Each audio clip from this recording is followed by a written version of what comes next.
If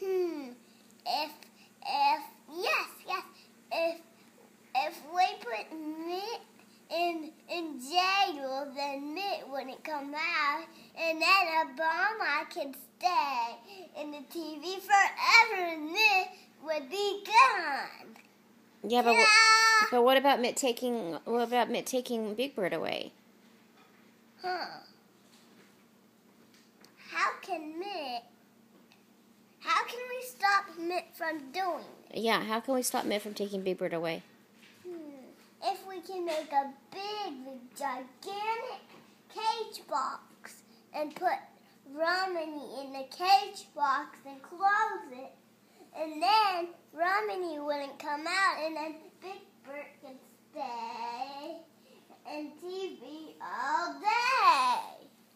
I think that's a great idea.